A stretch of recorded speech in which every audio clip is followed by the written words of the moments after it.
Assalamualaikum warahmatullahi wabarakatuh. Nama saya Najwa Najah Ramadana dan partner saya. Catherine Selen Lau. Ini kami akan menjelaskan topik tentang jagung transgenik dan perkembangan penelitian di Indonesia. Di sini kami akan membahas tentang jagung BT atau gen BT, juga membahas protein Cray1AB, produksi jagung BT, jagung transgenik komersial, dan perkembangan penelitian jagung transgenik di Indonesia.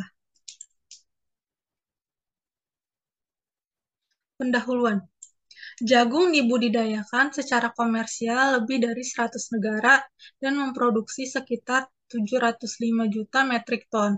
Tahun 2004, Amerika Serikat adalah produsen jagung tertinggi di dunia dan diikuti oleh China, Brazil, Meksiko, Prancis, dan India.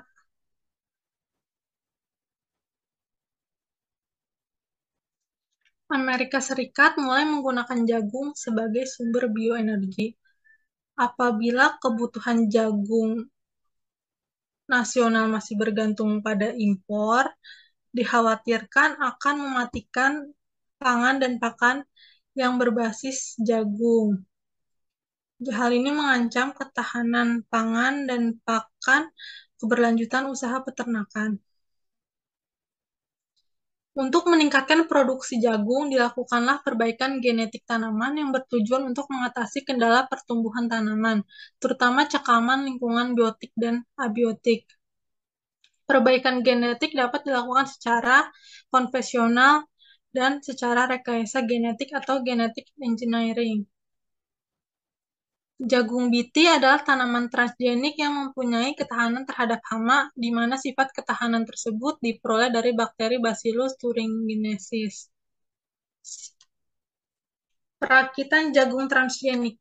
Teknologi rekayasa genetik merupakan teknologi transfer gen dari satu spesies ke spesies lain, di mana gen interest berupa suatu fragmen DNA atau donor gen ditransformasikan ke dalam sel atau tanaman inang atau akseptor gen untuk menghasilkan tanaman transgenik yang mempunyai sifat baru dan mendapatkan tanaman yang mempunyai daya hasil tinggi dan tahan terhadap cekaman biotik dan abiotik.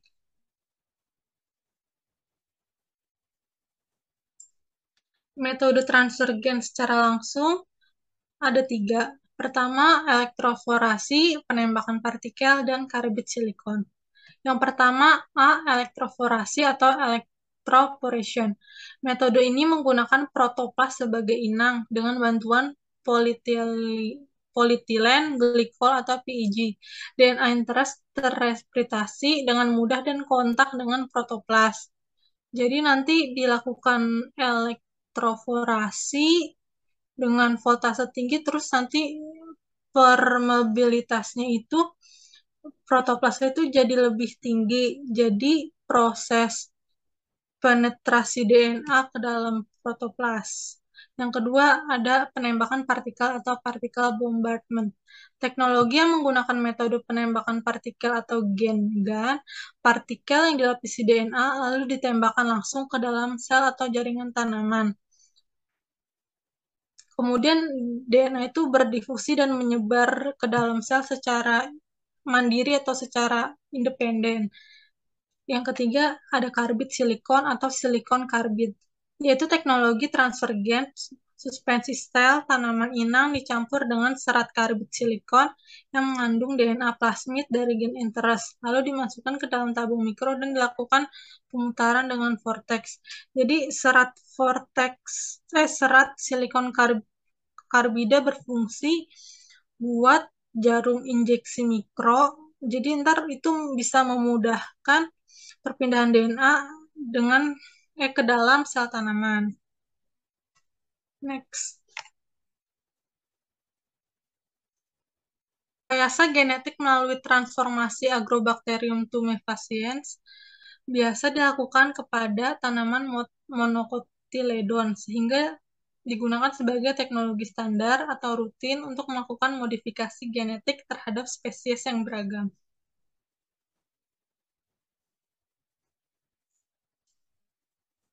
Keunggulan penggunaan transformasi melalui Agrobacterium tumefaciens. Yang pertama mempunyai frekuensi transformasi yang tinggi, kedua dapat terintegrasinya gen asing ke dalam genom inang, dan yang ketiga mempunyai jumlah copy number yang rendah, sehingga memudahkan untuk membedakan sifat ekspresi tanaman transgenik itu sendiri. Protokol yang dapat dilakukan untuk pengulangan transformasi jagung melalui Agrobacterium tumefaciens adalah menggunakan supervektor biner, di mana Agrobacterium tumefaciens itu dapat membawa ekstra kopi bagi vir B, vir C, dan vir G untuk menginfeksi embrio muda baik dari inbred line maupun hybrid line. Dengan frekuensi yang tinggi, yaitu 5,5%, untuk meningkatkan efisiensi tersebut digunakan penambahan L-size pada medium kokultivasi. Jadi, keberhasilan metode transformasi itu melalui Agrobacterium tumefaciens memberikan peluang bagi perbaikan genetik tanaman jagung dengan efisiensi yang tinggi. Efisiensi transformasi yang tinggi diperlukan untuk dapat menghasilkan tanaman transgenik yang mempunyai ekspresi yang kuat dari sifat gen yang diinginkan. Terima kasih. Baik, jadi selanjutnya saya akan melanjutkan penjelasan dari Nara tadi mengenai hambatan dalam produksi jagung. Nah, dalam memproduksi jagung, para petani pastilah menghadapi berbagai hambatan dalam memproduksi jagung, seperti contohnya adalah serangan dari OPT atau organisme pengganggu tanaman. Nah, di sini serangan organisme pengganggu tanaman ini menyebabkan adanya hama atau penyakit pada tanaman. Nah, dampaknya serangan OPT ini dapat menyebabkan menurunnya produksi dari petani dan juga akan mengakibatkan mengurangi pendapatan dari petani itu sendiri. Dan juga adanya residu dari pestisida dalam jumlah besar yang menyebabkan polusi lingkungan. Selanjutnya bisa nih next slide.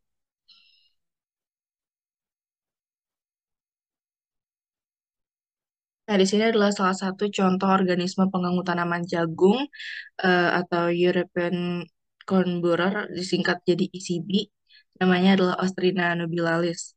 Nah, SCB itu apaan sih? Jadi ECB itu adalah hama jagung di Amerika dan Kanada yang dapat merugikan sampai 1 miliar dolar Amerika per tahunnya. Nah, jadi organisme pengganggu tanaman ini bisa ditangani, contohnya dengan melakukan eliminasi oleh pestisida kimia, tetapi hanya dapat aplikasi pada areal terbatas saja atau kurang dari 20%, karena aplikasi pestisida ini sulit untuk dilakukan dan juga diperlukan aplikasi yang lain juga dalam menangani ECB ini sendiri. Boleh di next slide. Nah, selanjutnya kita akan mempelajari gen BT. Nah, apa itu gen BT? Gen BT ini merupakan gen hasil dari isolasi BT atau Bacillus thuringiensis. Nah, di sini mekanismenya adalah jadi BT protein ini di sini akan meracuni hama penyerang tanaman jagung. Nah, setelah dimakan oleh si serangga atau insektisida, BT ini akan dipecah oleh eh, enzim pemecah dalam pencernaan si serangga. Nah, pencernaan itu kan bersifat alkalin dari larva serangga dan nanti akan menghasilkan protein pendek yang mengikat dinding pencernaan. Nah, pengikatan ini dapat mengakibatkan kerusakan pada membran sel sehingga larva menjadi berhenti beraktivitas seperti itu. Nah, apabila termakan oleh larva insekta, maka larva ini akan menjadi inaktif nih. Mohon maaf, boleh di ini menjadi inaktif dan makannya terhenti, muntah atau kotorannya menjadi berair. Nah, bagian kepala serangga juga akan tampak terlalu besar daripada yang biasanya ya, dibandingkan dengan ukuran tubuhnya. Nah, selanjutnya juga larva menjadi lembek dan mati dalam hitungan hari atau minggu, seperti itu. Dan juga bakteri tersebut akan menyebabkan isi tubuh insekta menjadi berwarna hitam kecoklatan, merah atau kuning ketika membusuk. Next. Selanjutnya mengenai bakteri Bacillus thuringiensis atau BT. Nah, BT ini di sini sebagai pembasmi serangga biasanya merupakan hasil pembiakan secara in vitro di laboratorium. Nah, gen BT ini diisolasi dari bakteri tanah Bacillus thuringiensis nih, yang biasanya digunakan di negara maju itu sebagai pestisida hayati sejak puluhan tahun yang lalu. Nah, BT ini menghasilkan protein kristal BT yang disebut juga dengan CRY, yang merupakan protein endotoksin yang bersifat racun bagi serangga atau insektisida. Nah, protein endotoksin ini tidak melakukan pengikatan pada permukaan sel pencernaan di mamalia, hewan ternak, atau sebagian insekta. Nah, jadi manusia, hewan ternak, mamalia, terus juga sebagian insekta itu nggak nggak mempan nih sama gen BT ini. Bisa di next. Selanjutnya adalah protein Cry1AB yang ada dalam protein kristal protein tadi. Nah, terdapat 8 kelompok gen BT ini berdasarkan sifat virulensinya. Tapi yang sudah banyak ditransformasikan ke dalam tanaman jagung adalah yang menghasilkan jenis BT endotoksin dari gen Cry1AB ini. Nah, protein Cry dari gen ini menghasilkan satu jenis pada lokasi spesifik dari serangga target. Jadi toksin K ini sebenarnya merupakan protoksin. Nah, dia itu diaktifkan dulu nih sebelum memberi efek negatif pada toksin K. Nah, aktivasi toksin K ini dilakukan pada protease usus sehingga tidak terbentuk toksin aktif. Nah, selanjutnya toksin tersebut tidak larut pada kondisi normal nih sehingga tidak membahayakan manusia, hewan tingkat tinggi, dan sebagian insekta. Namun, pada kondisi pH tinggi atau basa seperti di atas 9,5 ya, yang biasanya ditemui dalam usus pencernaan di Lepidoptera, yaitu 9,5 pH-nya, nah, toksin tersebut akan aktif nih. Selanjutnya, toksin K ini akan menyebabkan lisis atau pecah di usus Lepidoptera. Gitu. Boleh di next. Oke, ada dampak positif dari jagung BT nih. eh ini kan jagung BT ini yang sudah merupakan jagung transgenik ya.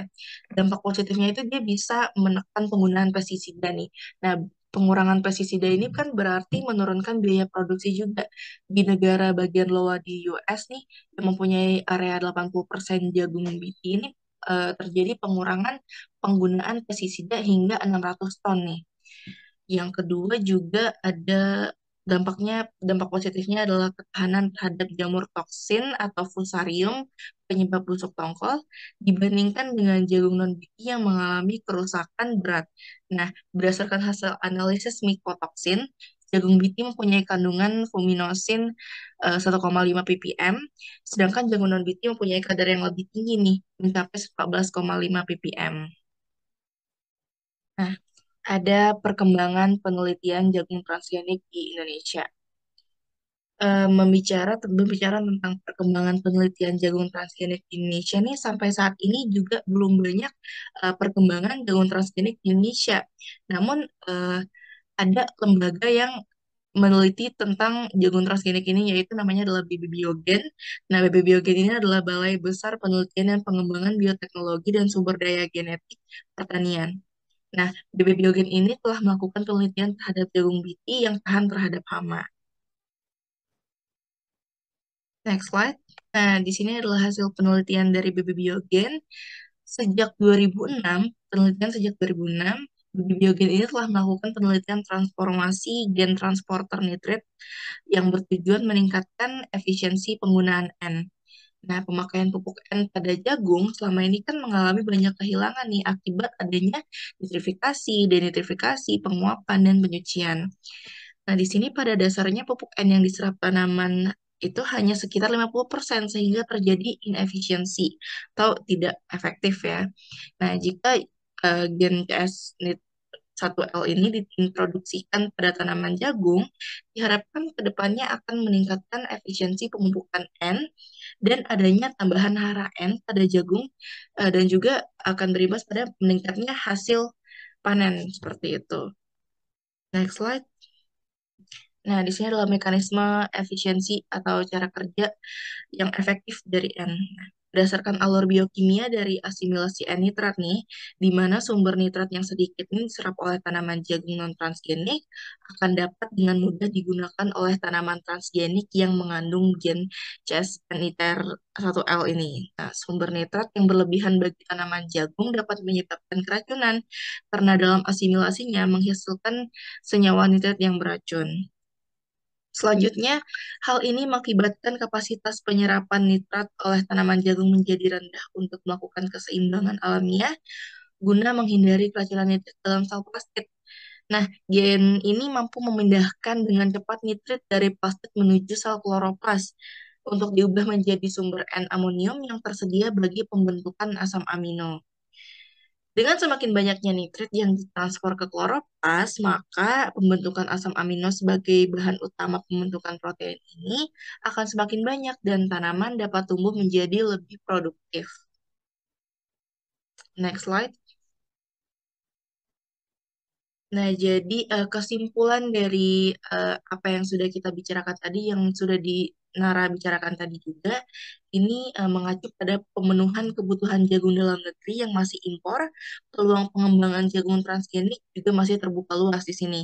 Nah, dalam kaitan ini, beberapa kendala yang mencakup sumber daya manusia, biaya, dan peralatan, serta koordinasi dan kerjasama antar lembaga ini eh, perlu mendapatkan perhatian untuk dicarikan jalan keluarnya sehingga kita berharap ke depannya tanaman jagung transgenik ini juga makin berkembang di Indonesia sehingga kita tidak perlu lagi impor dari negara lain seperti itu. Oke, mungkin sekian dari presentasi kami. Terima kasih sudah memperhatikan. Kami mohon maaf bila ada kesalahan baik dalam pemaparan materi maupun tutur kata. Akhir kata, saya akhiri. Wabillahi taufiq wal hidayah. Wassalamualaikum warahmatullahi wabarakatuh.